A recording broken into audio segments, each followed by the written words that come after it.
आज की इस मज़ेदार सी वीडियो में हम बनाएंगे फ़िश टिक्का। बहुत ही कम लोग फ़िश के टिक्के बनाते हैं और ये बहुत ज़्यादा लजीज बनते हैं। अगर आपने एक दफ़ा ये रेसिपी ट्राई कर ली तो उसके बाद आप कभी अपनी फ़िश को फ्राई नहीं करेंगे। जब भी हम अपनी फ़िश को डीप फ्राई करते हैं तो उसमें ऑयल का बहुत ज़्यादा इस्तेमाल होता है, जिसकी वजह से बहुत से हार्ट पेशेंट और बीपी के मरीज़ इस फ़िश को अच्छी तरह से इंजॉय नहीं कर सकते। अपने हिसाब के मसालों का इस्तेमाल करते हुए तमाम पेशेंट्स इस फ़िश को ट्राई कर सकते हैं और मज़े से इसको एंजॉय कर सकते हैं। यकीन करें, ये बहुत लजीज बनती है। चलें तो बग़ैर वक्त को ज़ाया किए आज की इस मज़ेदार रेसिपी को हम शुरू करते हैं। फ़िश टिक्का बनाने के लिए हमने लिया है 1 टेबल स्पून धनिया पाउडर, 1 टेबल स्पून हम गरम मसाला लेंगे, 1 टेबल स्पून हम अजवाइन लेंगे, इससे बहुत मज़े का टेस्ट बनता है। 1 टेबल स्पून हम लाल मिर्च पाउडर लेंगे, 1 टेबल स्पून इसमें जाएगी कुटी हुई लाल मिर्च। हाफ़ टेबल स्पून हम इसमें हल्दी पाउडर को ऐड करेंगे। हाफ़ टेबल स्पून हम इसमें काली मिर्च पाउडर लेंगे और 1 टेबल स्पून हम इसमें चाट मसाला का ऐड करेंगे। 1 टेबल स्पून इसमें जाएगा लहसुन अदरक का पेस्ट। तकरीबन 6 से 7 लेमन के जूस को हम ऐड करेंगे और 1 कप इसमें दही का जाएगा। 2 टेबल स्पून इसमें चिली सॉस जाएगी और 2 टेबल स्पून ही हम इसमें सोया सॉस का ऐड करेंगे। अब हम इन तमाम मसालों को अच्छे तरीके से मिक्स कर लेंगे। यहाँ पर आपने एक बात का ख़ास ख्याल रखना है कि जब भी आप चिकन की मैरिनेशन करें या फिर फ़िश की मैरिनेशन करें तो एक बड़े सी परात या बड़े से बर्तन में तमाम मसालों को डालकर चिकन के ऊपर लगाएं या फ़िश के ऊपर लगाएं, क्योंकि जब भी आप किसी छोटे बर्तन में या छोटे से बाउल के अंदर तमाम मसालों को लगाते हैं तो मसाला कहीं लगता है और कहीं पर नहीं लगता। तमाम मसालों को अच्छे तरीके से मिक्स करने के बाद अब हम इसमें तकरीबन 1 टेबल स्पून नमक को ऐड करेंगे। याद रखें कि नमक आप अपने हिसाब से डालें, क्योंकि जो हमने चाट मसाला डाला है उसके अंदर भी नमक मौजूद है। अब हम 2 टेबल स्पून ऑयल डालेंगे और इस ऑयल को इन मसालों के अंदर अच्छे तरीके से मिक्स कर लेंगे। हमने तमाम मसालों को अच्छे तरीके से मिक्स कर लिया है। अब इसमें हम फ़िश को ऐड करेंगे और इसके ऊपर अच्छे तरीके से हम मसाला लगा लेंगे। यहाँ पर जो मैंने फ़िश ली है वो तकरीबन 1.5 kg है। ये मसाले 1.5 kg के लिए हैं। आप अगर फ़िश को कम या ज़्यादा करेंगे तो उसके मुताबिक आप अपने मसाले ऐड करेंगे।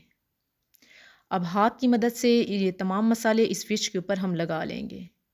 याद रखें कि ये जो बड़ा बर्तन हमने लिया है इसमें बहुत आसानी से मसाले लगते हैं और अच्छे तरीके से मैरिनेशन हो जाती है। अगर आप भी फ़िश के टेस्ट को मज़ीद बढ़ाना चाहते हैं तो फ़िश की हर साइड को फ़ोक की मदद से कुछ इस तरह प्रेस करें ताकि तमाम मसाले अच्छे से अंदर तक चले जाएं और फ़िश की अच्छे तरीके से मैरिनेशन हो जाए। हमने फ़िश के ऊपर अच्छे से मसाला लगा लिया है। अब हम इसे 2 से 3 घंटे के लिए फ्रिज में रखेंगे ताकि इसकी मैरिनेशन मज़ीद अच्छे तरीके से हो जाए। 2 से 3 घंटे गुजर चुके हैं। जो हमारी फ़िश है वो अच्छे तरीके से मैरिनेट हो चुकी है। अब हम इसको सीखों के ऊपर लगाएंगे और मज़ेदार से इसके टिक्के तैयार करेंगे। अब यहाँ पर हम एक सीख लेंगे और सीख के ऊपर फ़िश को बिल्कुल दरमियान से गुजारते हुए कुछ इस तरह से एडजस्ट करेंगे। सेम इसी तरह से हम दूसरा पीस लेंगे और उसके भी दरमियान से हम सीख को गुजार कर इस तरह हम अपनी सीखें तैयार कर लेंगे।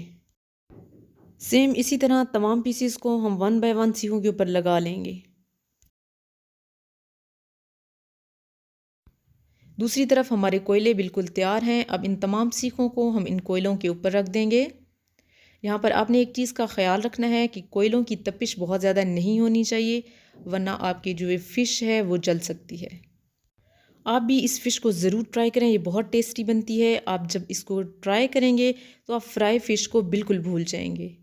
इन कोयलों के ऊपर कुछ देर हम इस फ़िश की एक साइड को पकाएंगे। जब हमें लगेगा कि थोड़ा सा इसका कलर डार्क हो गया है दूसरी साइड से, तो फिर हम इसकी साइड्स चेंज कर देंगे। अब हम इन सीखों की जो साइड्स हैं उनको पलट देंगे। जैसा कि आप देख सकते हैं कि इनके ऊपर बहुत खूबसूरत सा कलर आया है। सेम इसी तरह हम दूसरी साइड को भी पकाएंगे। अब एक अदद हम ब्रश लेंगे और ब्रश की मदद से तमाम सीखों के ऊपर 1 बाय 1 हम ऑयल लगाते जाएंगे। ऑयल लगाने से एक तो फ़िश की जो स्किन है वो नहीं जलती और फ़िश को अंदर तक ऑयल पकने में मदद देता है। अब फ़िश की हम दूसरी साइड्स को भी चेंज कर लेंगे। जैसा कि आप देख सकते हैं कि दूसरी साइड पर भी खूबसूरत सा गोल्डन कलर आ गया है।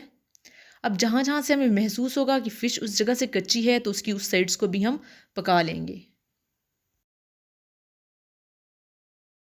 हमारी फ़िश बिल्कुल तैयार हो चुकी है। अब हम इन सीखों को उतार लेंगे और मज़े से इसको एंजॉय करेंगे। आप भी इस रेसिपी को ज़रूर ट्राई करें, ये बहुत ज़्यादा हेल्दी है और बच्चे बड़े इसको बहुत ज़्यादा पसंद करते हैं। जब आप एक दफ़ा इसको ट्राई करेंगे तो इस फ़िश के दीवाने हो जाएंगे। आज की वीडियो को एंड तक देखने का बहुत शुक्रिया। अगर आप मेरे चैनल पर नए हैं तो मेरे चैनल को सब्सक्राइब कर दें।